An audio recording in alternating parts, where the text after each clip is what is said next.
This is a special short episode of the Women's Health Podcast. I had a chance to chat with Lindsay Vaughn, who assisted me recently on a course, and she wanted to ask some questions about hernias and lifting belts. Now, in the course of the conversation, we do talk about guys and hernias, but it's applicable to women as well, and I was just answering her questions. It's a question that I get commonly asked about, so have a listen to that. And the other one was the use of lifting belts. So we're happy to start a conversation. Tell us what you think about lifting belts. I tell you what I think about lifting belts and how we go about it. Hope you enjoy the episode, and here we go. Welcome to the Women's Health Podcast. I'm Antony Lowe, the physio detective. And I'm Marika Hart from Hemisphere. Together, we interview leading authorities and we answer questions and share our thoughts to provide the general public with the best quality information that we can find on all aspects related to women's health. Please remember that the materials and content on this podcast are intended as general information and they are for entertainment purposes only. They're not intended to be a substitute for professional medical advice, diagnosis, or treatment. Now sit back, grab your favourite beverage, or do your thing, and enjoy the show. Hey everybody, it's Antony Lowe, the physio detective here, and this is Lindsay Vaughn. Lindsay Vaughn is a CrossFit athlete. She's a CrossFit gym owner, and she recently attended and assisted me on the female athlete course in Tamworth, New South Wales, Australia. And, Lindsay's very experienced. She's been competing at the regionals level in CrossFit since 2012, both in America and in Australia. And she's going to the CrossFit Games. So congratulations, Lindsay. I know it's been a long time coming. Long time coming, yeah. I'm very excited. Yeah, so I'm looking forward to being there and supporting you and helping you and catching up in Madison. But on the weekend during the course, I had promised to discuss hernias and lifting belts, and for whatever reason, it just slipped my mind to talk about it. And It's too much fun. we were having lots of fun, weren't we? Like, it was really Yeah. practical and active and lots of discussions. So just missed out on the hernia thing and the lifting belts thing. So I thought, I said to Lindsay, hey, why don't we record something? Because lots of people ask me the same questions. What do you do with a hernia? What do you do with lifting belts? What do you think about lifting belts? And then I thought, well, maybe we can talk about that and go forwards from there and put this out for other people to listen to, and we can start a discussion, because I don't think there's any right or wrong answer, of course, and go from there. So over to you, Lindsay. What are the questions that you had?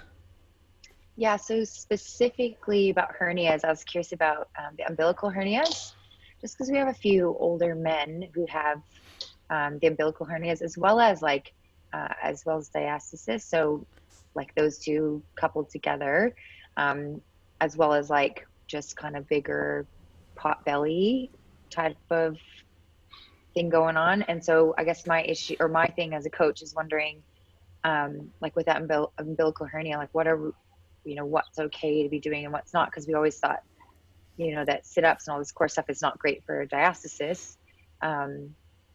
Just kind of figuring out what's okay with that. Yeah, look, I think first up, I just want to clarify the question and make sure that I understood it. Umbilical hernias, in particular, you mentioned guys, and I'm guessing what would be considered an umbilical hernia as well. So guys with guts, and the first thing to say, so that was your question, right? What to do with these people, and Is there anything obviously, unsafe or yeah. yeah.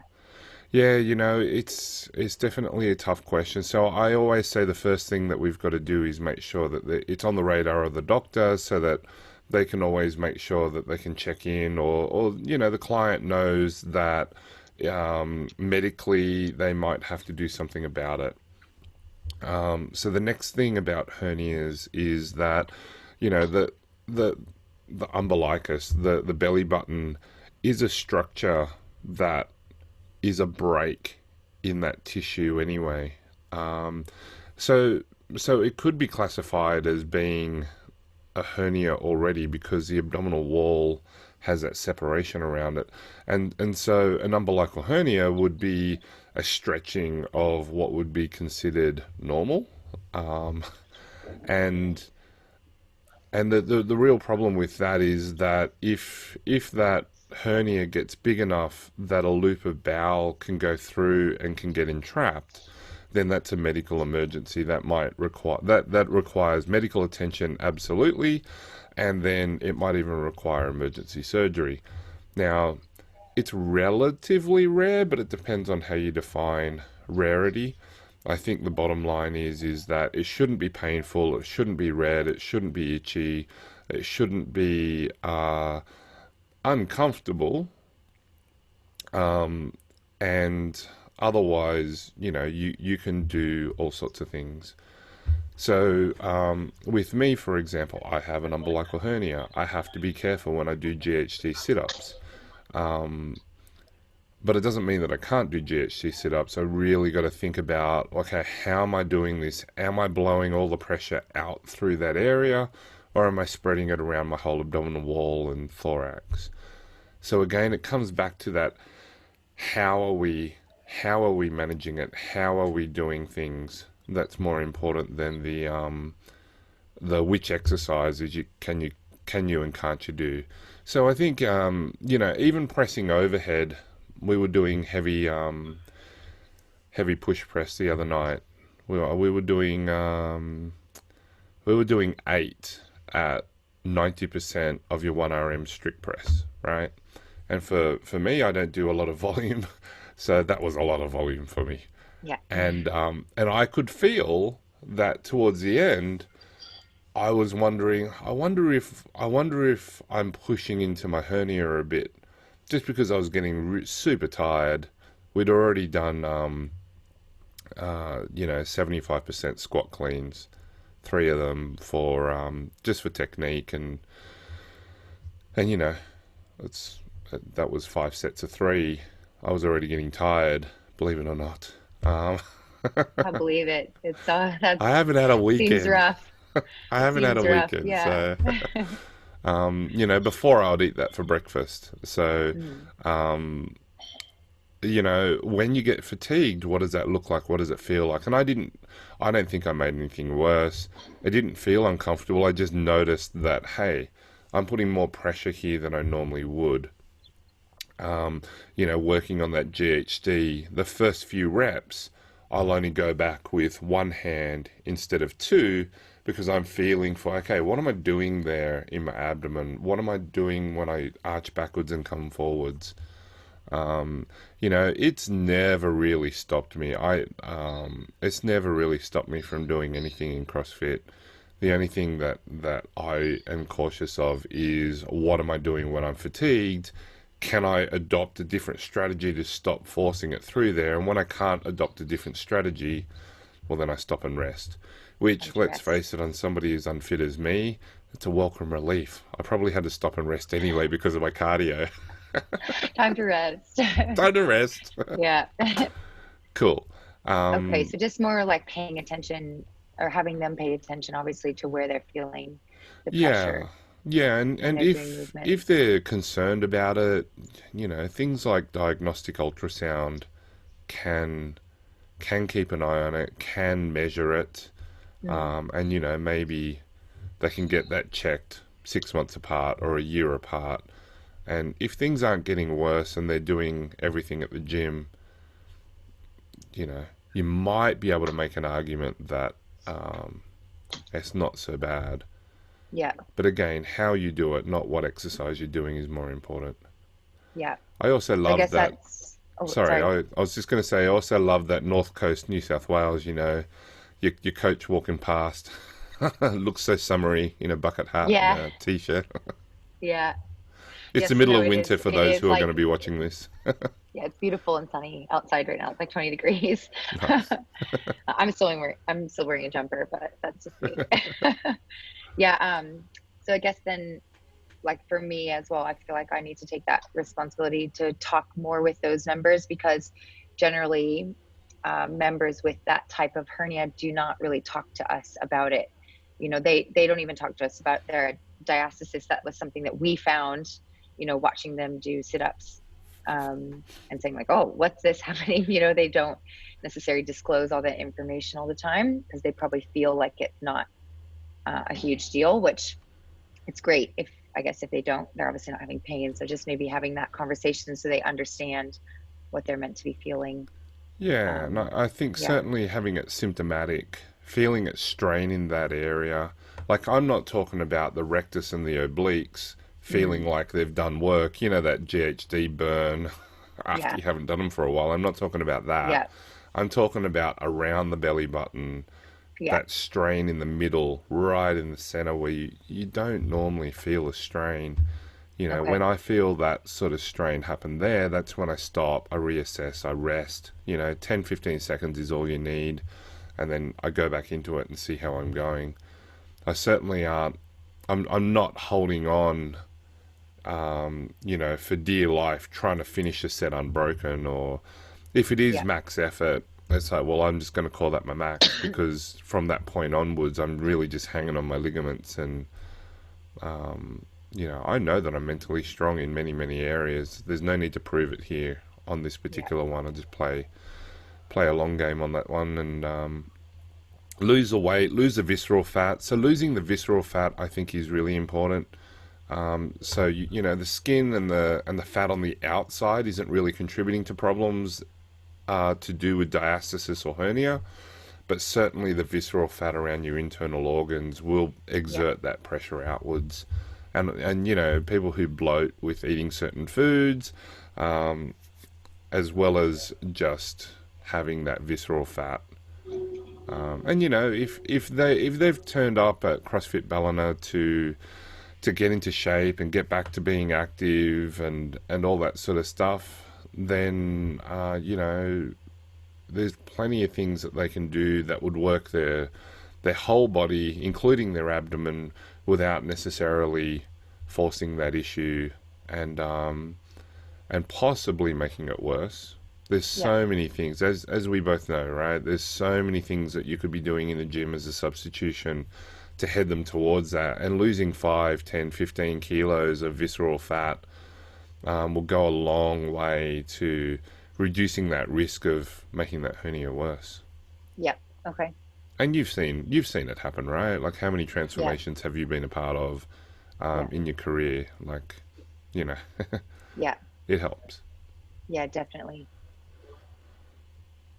Yeah. Okay. And then I also had a question about lifting belts. Like what they do, if they're good, bad. I know that we don't say maybe not good, bad, but like what's the right way to use them?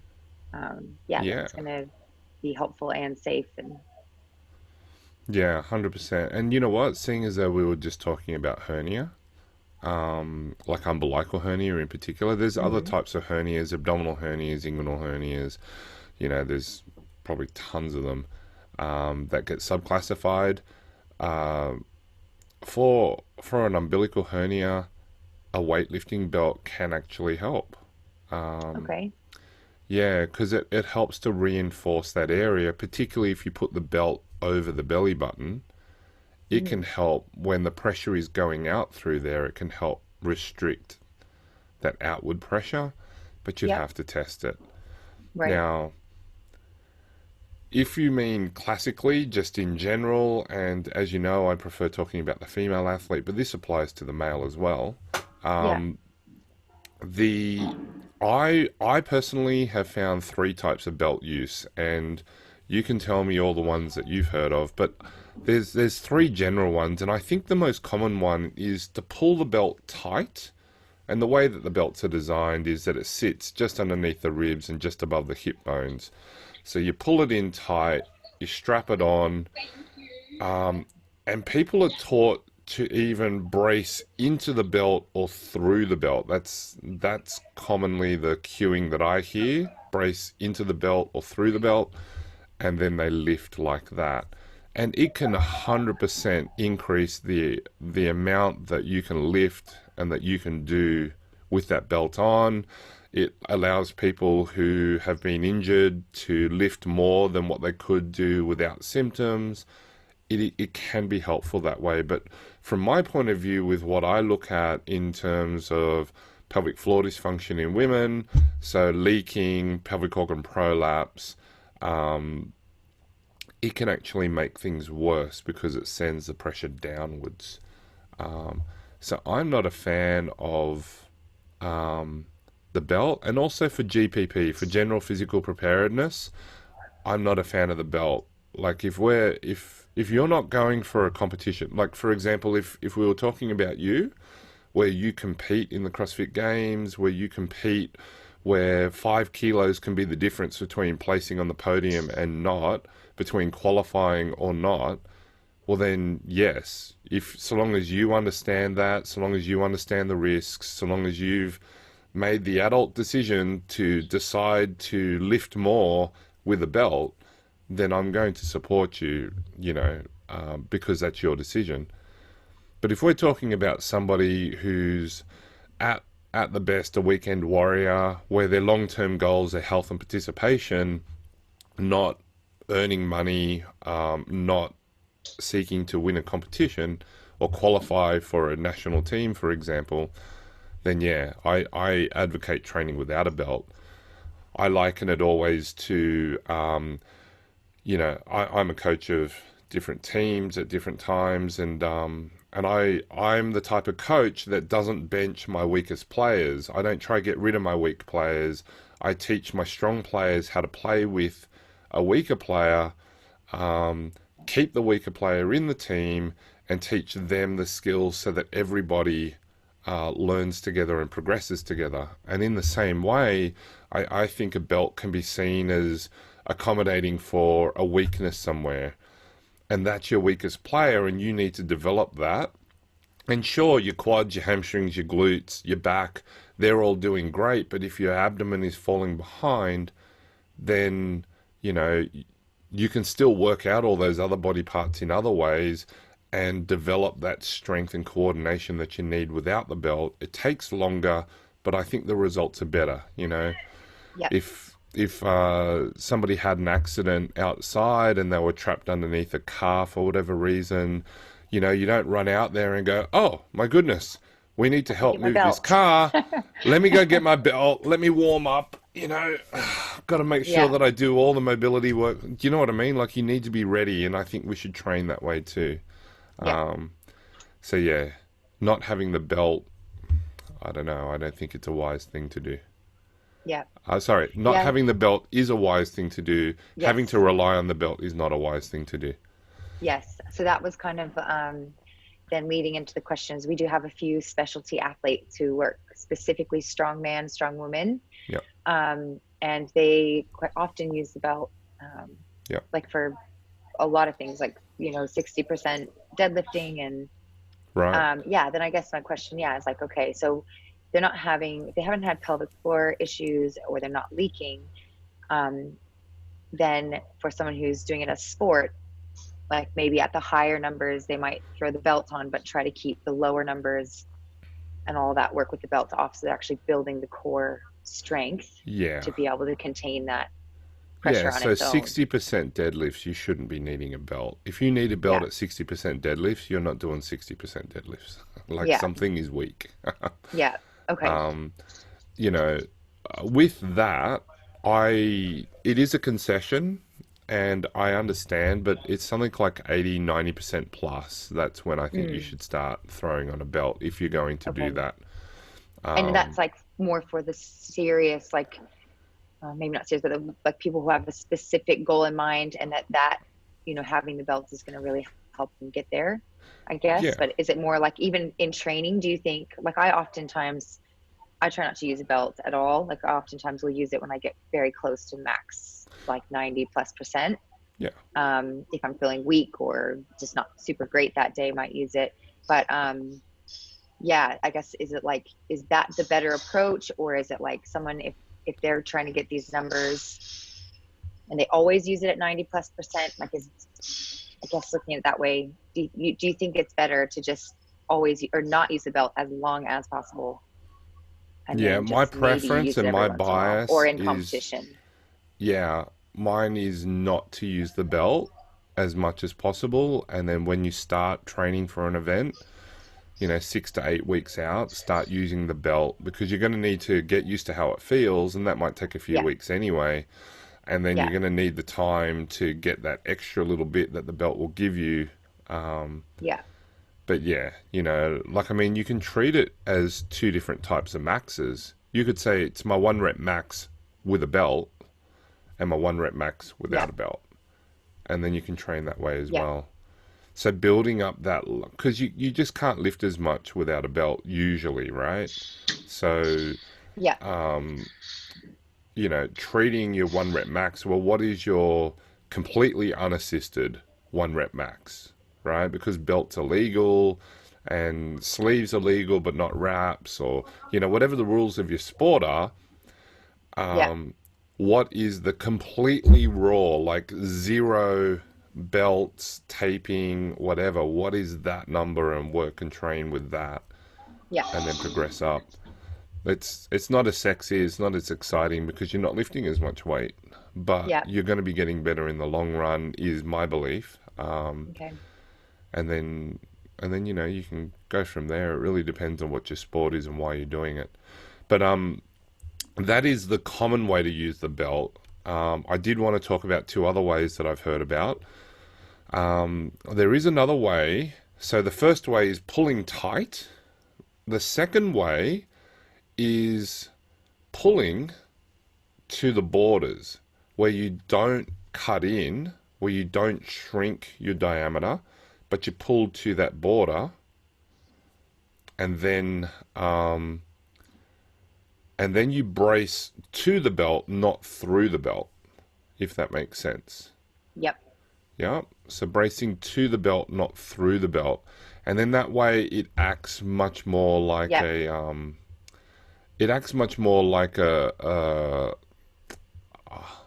I don't know, like a teddy bear safety blanket. It's Like there if you it? need it. Yeah, it's there if you need it. It's going to give you support if you get into trouble, but it's not giving you tons of support right now. It's not like the support, the main Exactly. support. Yeah. Exactly. And when you do that, then I think you'll be training your own support systems to work the most. Yeah. And it's kind of like letting a kid walk with you just on the outside. You're not touching them, Yeah. but you're there for when they trip over and save their face from smacking Yeah. into the ground. Yeah. Do you know what I mean? Yeah, gotcha. Yeah. There's that. And then the last way that I've heard is that you put it on. So the first way is so tight you can barely get a finger in, right? Yeah. I've The got a second belt. Do you one- want me to maybe or I don't know if I can get in the camera and show if you want. Yeah, we can do that maybe in just a sec. Yeah. The second way is to put the belt on to the borders, and you can often get a finger in quite easily, but not necessarily two. Okay. And then the third way, it's roughly 2 fingers loose, and so it will look loose, but at the bottom of a squat or at the bottom of your deadlift, it kind of gets tighter because your tummy Like when gets a you bit have bigger. the most compression. When you've got kind the of thing. most, Yeah. exactly. And so then it kind of supports you, it gives you a hug at the bottom of your squat, but it's not there the whole time. Yeah. You know what I mean? That one is really rare. Like most of the people who've described that to me have said, look, it's because I've hurt my back before and I just feel like getting out of the hole. I just need to know that I've got some support there. Yeah. That's a safety blanket thing, right? So, Yeah. okay, whatever. Like, I don't think that's going to be the thing that absolutely blows out a prolapse for you. I'm much more concerned about the first use of the belt, which is pulling tight and bracing through the belt. Yeah. Yeah. Yeah. So if you're going to use a belt, in my books, the second or the third way is the best. Yeah. Okay. Cool. How did we go? I think that was my question. Yeah? Yeah. Yeah. Awesome. Yeah. Awesome. Thanks so much, Antony. Oh, that's okay. Always a pleasure. And how did you go on working with those itty bitty things that we looked at on the weekend? Yeah, good. I've been doing some of the negatives on the handstand push-ups, Yep. and yeah, they're hard. I really struggle with them. So yeah, I've been working on that. And then as well in the push-ups and stuff that I've been doing, just really focusing on not having that movement. Yeah. The Yeah. gymnastics arch, I call it. Yeah. Yeah. Yeah. Trying to keep everything just kind of, yeah, more neutral to that, I guess. Yeah. Yeah. So Keeping things it's been still. good. Yeah. Yeah. Awesome. Perfect. Well, thanks for the chat, and hopefully everybody gets some benefit from this, and we'll go from there. Yeah. All right. Cool. Thanks, Lindsay. Yeah. Thanks, Antony. All right. Speak to you later. Yeah. Bye. Well, that's it for this episode. Please be sure to hit like if you enjoyed this episode and leave any comments or questions below, because we'd really love to hear from you. If you haven't already hit subscribe, please do so now so that you can be kept notified of when we release a new episode. Otherwise, thank you for listening, and we look forward to having you back with us for another episode of the Women's Health Podcast.